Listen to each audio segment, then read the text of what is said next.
आज हम सीखेंगे सममित रेखाएं।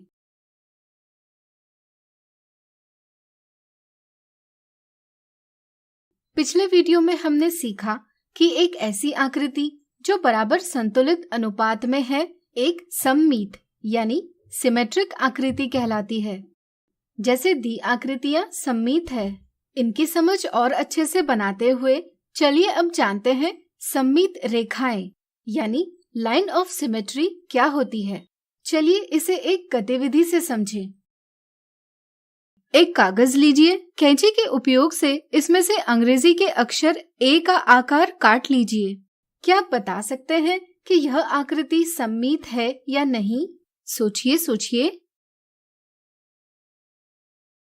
बिल्कुल सही। अगर हम इसका बायां आधा भाग दाएं आधे भाग पर रखते हैं तो वे एक दूसरे से पूर्णतया मिलते नजर आते हैं। इससे पता चलता है कि वे एक दूसरे के प्रतिबिंब है। इसलिए हम कह सकते हैं कि अक्षर ए एक सममित अक्षर है। जरा सोचिए, अगर हम ए को इस तरह मोड़े कि उसका ऊपर का आधा भाग नीचे के आधे भाग पर आए, तो क्या इससे भी हमें ज्ञात होता है कि ए सममित है या नहीं? सोचिए सोचिए। बिल्कुल सही। इससे हमें ए सममित प्रतीत नहीं होता। दोनों स्थितियों के आधार पर हम यह कह सकते हैं कि आकृति की सममिति किसी विशिष्ट रेखा के अनुदिश मोड़ने पर ही स्पष्ट होती है। जैसे यहाँ ए के मध्य से जाने वाली ऊर्ध्वाधर रेखा से। ऐसी रेखा जिसके अनुदिश मोड़े जाने पर आकृति का आधा भाग दूसरे आधे भाग से पूर्णतया मिलता जुलता है, एक सममित रेखा कहलाती है। इसे ही हम दर्पण रेखा भी कहते हैं। ए के संदर्भ में हम कह सकते हैं कि यह सिर्फ एक सममित रेखा वाली आकृति है, लेकिन कुछ आकृतियों में एक से ज्यादा सममित रेखाएं देखी जा सकती है। जैसे इस आकृति को देखिए, क्या इसमें कोई सममित रेखा है? सोचिए सोचिए। बिल्कुल सही। यहाँ हम इस प्रकार दो सममित रेखाएं ज्ञात कर सकते हैं।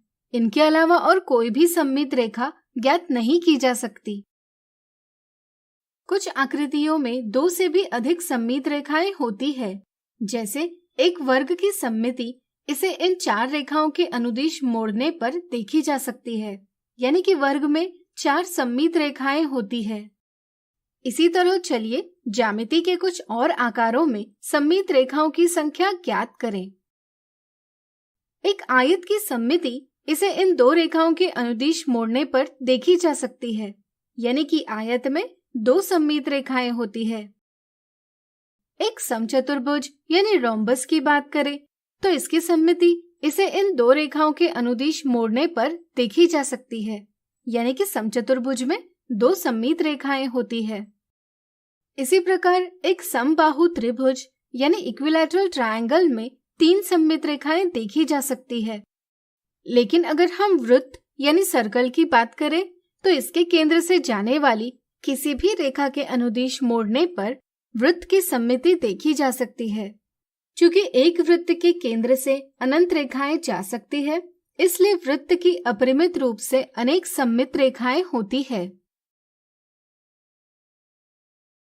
अब आप 5 अलग अलग आकार लेकर सममित रेखाओं की संख्या खुद से ज्ञात कीजिए। तो आज हमने सीखा सममित रेखाएं। अगले वीडियो में हम इनसे जुड़े कुछ मजेदार उदाहरण देखेंगे।